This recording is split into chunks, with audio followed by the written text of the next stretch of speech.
O Senhor é a minha luz e a minha salvação. De quem terei medo? O Senhor é a fortaleza da minha vida. A quem temerei? Quando malfeitores me sobrevêm para me destruir, meus opressores e inimigos, eles é que tropeçam e caem. Ainda que um exército se acampe contra mim, não se atemorizará o meu coração. E se estourar contra mim a guerra, ainda assim terei confiança. Começa agora o programa 100% Gospel, aqui pela sua TV NMNet, o canal do sucesso, o canal da família. Aqui na apresentação, Adalberto Pereira. Lá do outro lado, na coordenação e supervisão, Nilton Moura. A todos vocês, muito obrigado pela audiência e fique conosco até o final do programa, tá bom? Porque até lá, coisas maravilhosas acontecerão. Aqui é um programa sem fins lucrativos. E também é um programa que você pode assistir sem constrangimento, sem aquelas palavras de duplo sentido, tá bom? Sem aquele pibita da televisão. Aqui não, aqui vai direto ao assunto, porque aqui a palavra é a palavra de Deus, palavra sadia, palavra santa, palavra que transforma as pessoas, tá bom? Então continua com a gente até o final do programa.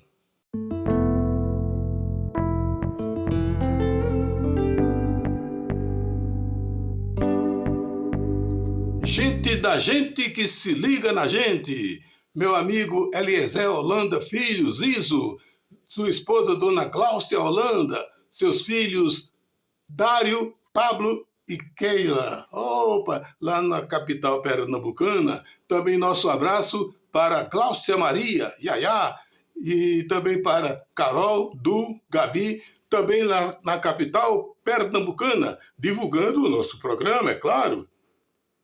E agora chegou o momento da nossa reflexão. Hoje escolhemos como tema os prisioneiros. E como texto básico, Atos dos Apóstolos, capítulo 16, 22 a 26. Diz assim a palavra do Senhor. Levantou-se a multidão, unida contra eles, e os pretores, rasgando-lhes as vestes, mandaram açoitá-los com varas. E depois de lhes darem muitos açoites, os lançaram no cárcere, ordenando ao carcereiro que os guardasse com toda a segurança. Este, recebendo tal ordem, levou-os para o cárcere interior e lhes prendeu os pés no trono. Por volta da meia-noite, Paulo e Silas oravam e cantavam louvores a Deus, e os demais companheiros de prisão escutavam. De repente, sobreveio tamanho terremoto que sacudiu os alicerces da prisão. Abriram-se todas as portas e soltaram-se as cadeias de todos. Essa história, muito contada e servida de temas de muitas pregações, é uma prova de que a oração tem poderes extraordinários, chegando a destruir muralhas e libertar todos aqueles que forem fiéis a Deus. Toda prisão tem como consequência sofrimento e dor. Quando as igrejas se preocupam em visitar os presídios, há alguns presidiários que se arrependem dos crimes praticados. É uma grande vitória para a igreja que se preocupa com as pessoas lá de fora, com os marginais, com as pessoas que não tiveram a mesma sorte que os que creem em Deus têm. Muitos, ouvindo a palavra da verdade, prometiam que ao sair daquela situação, procurar uma igreja para frequentar. Uns até se tornaram membros de algumas denominações. Vendo a situação de Paulo e Silas, podemos sentir o sofrimento, já que, além de torturados, foram lançados numa masmorra, sem qualquer tipo de conforto e ainda mais acorrentados. Tudo havia começado quando eles se deslocavam para um lugar de oração. No caminho, eles se encontraram com uma escrava que estava dominada pelo espírito mau, adivinhando o futuro das pessoas. Ela dava muito lucro aos seus senhores, e seus lucros eram muito altos. Naquele momento, seguindo Paulo e Silas, ela enaltecia o Deus Todo-Poderoso, dizendo em alta voz: estes homens são servos de Deus Altíssimo, do Deus Altíssimo, e anunciam como vocês podem ser salvos. Isso ela fez várias vezes, em muitos dias. Paulo então ordenou que, em nome de Jesus, que aquele espírito mau saísse dela. Diante do que estava acontecendo, os donos da escrava, vendo que perderiam vultuosos lucros, passaram a perseguir Paulo e Silas. Por conta disso, os dois foram levados à praça pública, onde foram acusados de provocarem desordem na cidade. Naquele tempo era assim. Você saía para pregar a palavra de Deus, você era perseguido. A pessoa... E Jesus mesmo disse, certa vez, aos seus discípulos: em meu nome, por causa do meu nome, vocês sofrerão perseguição, serão entregues às autoridades e muitos até morrerão. Então, o exemplo que pretendemos citar foi o comportamento de ambos, Paulo e Silas. Numa situação como aquela, qualquer prisioneiro gritaria pedindo clemência, mas, ao contrário, eles oravam e cantavam louvores a Deus. Deus, que sempre está ao lado dos servos fiéis e corajosos, fez acontecer um terremoto e esse terremoto abalou os alicerces da prisão e causou um tumulto tremendo. Naquele momento, o templo que abriu todas as provas da prisão, todas as portas se abriram. Numa situação dessa, qualquer carcereiro ficaria apavorado. E foi o que aconteceu com o que vigiava Paulo e Silas. A liberdade, os outros, não o incomodava. Mas no caso de Paulo e Silas, as coisas não eram as mesmas. Testemunho dos dois deixaram surpreso o carcereiro, que a única solução era tirar a própria vida. Ele usaria a própria espada. Mas Paulo o tranquilizou, dizendo que não fizesse aquilo, pois eles estavam ali sem intenção de fugir. Veja bem a confiança do servo do Senhor. Ele confiava nas orações que estavam fazendo. Eles confiavam que estavam louvando a Deus com louvores maravilhosos. E por isso Paulo e Silas estavam confiantes. Chegaram para o carcereiro: não faça isso, carcereiro. Você vai atentar contra a própria vida. Nós estamos aqui, não fugimos. Estamos à sua disposição. O resultado foi a conversão do carcereiro e todos de sua casa, depois de acolher os dois. Em vez de lágrimas, todos glorificaram o nome do Senhor. Que lição ficou para nós, hein? Que nos dizemos cristãos e povo eleito de Deus. Que testemunho temos dado aos que nos cercam? Somos realmente verdadeiros cristãos?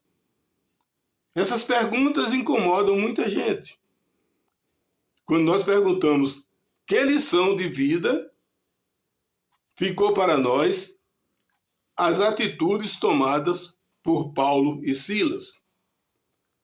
Aí vem a outra pergunta: nós somos realmente cristãos e povo eleito do Senhor? Há uma situação que diz assim, a teoria é muito fácil. Difícil é colocar a teoria em prática. Dizer que é cristão, frequentar uma igreja, que é eleito do Senhor e já tem a salvação garantida, é uma citação, uma afirmativa de alta responsabilidade. Porque aí nós perguntamos, que testemunho temos dado àqueles que nos cercam? Ao nosso vizinho da direita, ao nosso vizinho da esquerda, ao nosso vizinho de frente e o nosso vizinho de trás. Que testemunho estamos dando? De verdadeiros cristãos ou apenas de fingidores que estão seguindo a Cristo? Somos realmente verdadeiros cristãos?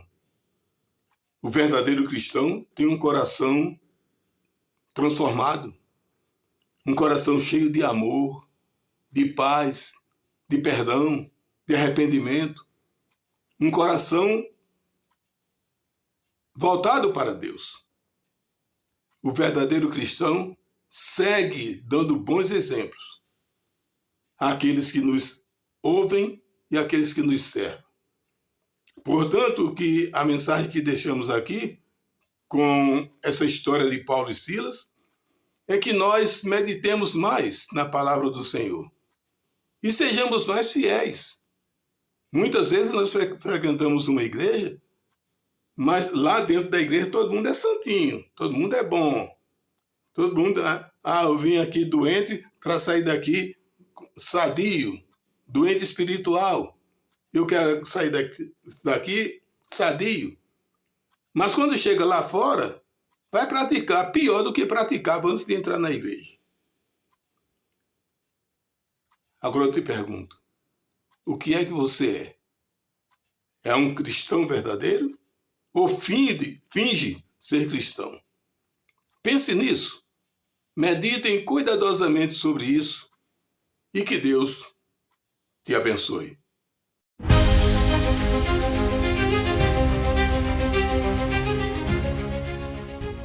Estamos apresentando o programa 100% Gospel aqui pela sua TV NMNet, o canal do sucesso, o canal da família. Agradecemos a vocês que estão seguindo o nosso programa e nos prestigiando com a sua audiência. Gente da gente que se liga na gente.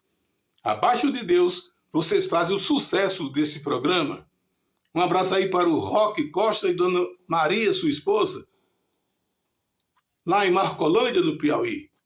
O pastor Valdemir e Luciete, sua esposa, lá na cidade de Belém, pregando a palavra na Assembleia de Deus. Um abraço para você, pastor Valdemir. Pastor Marcos Dias Novo, sua esposa, pastora Marlene Formiga. Agradecemos a sua preciosa audiência, tá bom? Gente da gente que se liga na gente.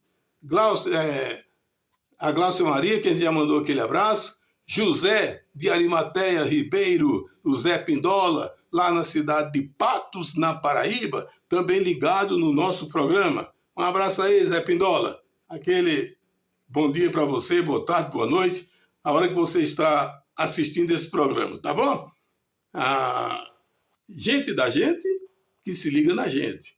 E agora, aquela advertência que nós sempre fazemos. Jesus Cristo vai voltar. E enquanto isso não acontece, Ele está dando uma oportunidade a você para se arrepender dos seus maus caminhos. Enquanto isso não acontece, Deus está dando a você aquela oportunidade de se voltar para Ele, de seguir os passos do seu Filho Jesus Cristo. Que você tenha plena certeza de que a única pessoa que morreu numa cruz para a remissão dos nossos pecados foi Jesus Cristo, o Filho de Deus. Não foi outra pessoa. Não foi Paulo, não foi Silas, não foi Moisés, não foi Arão, Abraão, Maria, José, não. Foi Jesus Cristo. E se você não seguir os passos desse Jesus Cristo, que sacrificou a sua própria vida para a remissão dos nossos pecados, você precisa rever a sua situação, a sua posição de cristão. Não pense que todo mundo é cristão. Todo mundo é crente.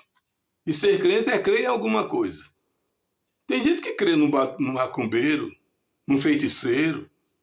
Tem gente que crê nos ídolos, que não tem vida, não se movimentam. Tem olhos, mas não veem. Tem boca, mas não falam. Tem pés, mas não andam. Tem mãos, mas não apalpam, né? Me enrolei agora todo, né? Mas aí, vocês que seguem esses ídolos são crentes, porque vocês creem nele. Agora, ser cristão é seguir a Cristo. Isso aí é diferente. Nem todo mundo é cristão. Então, pense nisso. Jesus Cristo vai voltar. Vai ser cumprida a última promessa de Deus. A vinda do seu Filho para a ressurreição dos mortos, para a separação do joio do trigo e para a coroação dos santos, daqueles salvos. E, finalmente, a ascensão dele para a glória, juntamente com o Filho de Deus. Pense nisso. Arrependa-se do seu mau caminho. Siga a Jesus Cristo com alegria. Olhe para Deus como seu Deus único, vivo e verdadeiro. Que Deus te abençoe. Gente da gente que se liga na gente. Meu amigo Roberto Felipe, Edinalva, sua esposa, seus filhos Daniel e Samuel. Um abraço aí para a evangelista Ademir Barros, sua esposa Dona Helena. Um abraço para a dona Regineide e a dona Gorete, famílias que residem na cidade pernambucana de Petrolina, uma cidade maravilhosa, linda de você viver, tá bom? Um abraço aí para o meu amigo Orlando Castro e dona Ceissa, seus filhos Lucas e Mateus. Um abraço também para o Genison, para a dona Sônia, para o Kelvin, todos na cidade de Santa Maria, aqui no Distrito Federal. Um abraço aí para o seu Isaquim e dona Valdeni, em Marcolândia, no Piauí. Meu amigo Arthur Rocha, sua esposa dona Lourdes, residente aqui no Gama, Distrito Federal. Meu amigo Antônio Barros e família, também residente aqui no Gama. Um abraço para todos vocês. Olha, quem age pela emoção precisa aprender que a razão é o caminho mais seguro para se alcançar a confiança e o respeito. Tá bom? Agora, uma palavra de fé e confiança. Nós escolhemos hoje o Salmo 140, 1 e 2. Livra-me, Senhor, do homem perverso. Guarda-me do homem violento, cujo coração maquina iniquidade e vive forjando contendas. Aqui o salmista está pedindo a proteção de Deus. Muitas vezes nós passamos por momentos difíceis e não sabemos a quem recorrer. Aí recorremos a uma pessoa que sofre igualmente a nós. Tem os mesmos problemas, até piores. Aí entregamos nossa segurança, nosso futuro a essas pessoas. O salmista não. O salmista, no seu momento de angústia, de dor, ele partiu para os pés de Deus. Esse é o caminho mais certo, é o caminho mais seguro. Quando você estiver com problemas, não atente contra a sua vida. A minha e a sua vida foram presentes de Deus. E presentes que você nunca receberá outra vez. Zele por ela. Cuide bem dela. Porque você zelando pela vida e cuidando da sua vida, você está agradando ao Senhor. Porque você está conservando e cuidando um presente que Ele lhe deu. E esse presente custou o sangue de Jesus Cristo na cruz do Calvário. Então não faça isso com Deus. Não seja perverso. Não seja traquino. Seja uma pessoa que se arrependa dos seus maus caminhos. Quando você estiver numa situação difícil, chame Deus. Entra lá no seu quarto, feche a porta e faça sua oração a Deus silenciosamente. Que Ele vai ouvir a sua petição, o seu clamor, os seus pedidos. Agora, preste atenção aí. Se Deus atender seu pedido na hora, glorifique ao Senhor. Se Ele deixar para depois, glorifique também, porque Ele está colocando como teste a sua confiança nele, a sua perseverança. E se Ele disser não, glorifique a Ele também, porque o não de Deus é a alegria e um sucesso para todos nós. Quando Deus diz não, é porque esse não é para a nossa alegria e para a nossa felicidade. Pensa nisso, tá bom? Nós sabemos que temos cumprido uma missão que Deus colocou diante de nós. Ele colocou à nossa disposição, à minha disposição e do Newton, esta oportunidade de levar até você a palavra da salvação. Uma palavra rica, poderosa, milagrosa, é a palavra do Senhor. Então, faça isso. Não se preocupe com o que vão dizer para você, se vão xingar você, se vão humilhar você. Jesus Cristo disse que seremos humilhados por Ele. Seremos perseguidos por causa do seu nome. Então não se preocupe se alguém vier criticar você porque está seguindo a Cristo. Tá certo? Então faça isso. Creia no Senhor Jesus Cristo. E você será salvo. Mas, como diziam meus avós, o que é bom dura pouco. Chegamos ao final do nosso programa. O Senhor te abençoe e te guarde. O Senhor faça resplandecer o seu rosto sobre ti e tenha misericórdia de ti. O Senhor sobre ti levante o seu rosto e te dê a paz. Que o nosso Deus Todo-Poderoso continue iluminando os seus caminhos, fortalecendo os seus passos e derramando preciosas bênçãos sobre você e toda a sua família. A graça do Senhor Jesus Cristo e o amor de Deus e a comunhão do Espírito Santo sejam com todos. Receba um abraço carinhoso de toda a equipe do programa 100% Gospel. Todos que fazemos este programa, agradecemos a você penhoradamente. E até o próximo programa, se o Senhor assim nos permitir. Deus acima de tudo e de todos. A família abaixo de Deus. Obrigado pela audiência. Obrigado mesmo de coração. E até o próximo programa, se assim o Senhor nos permitir. Tchau, gente. Aquele abraço.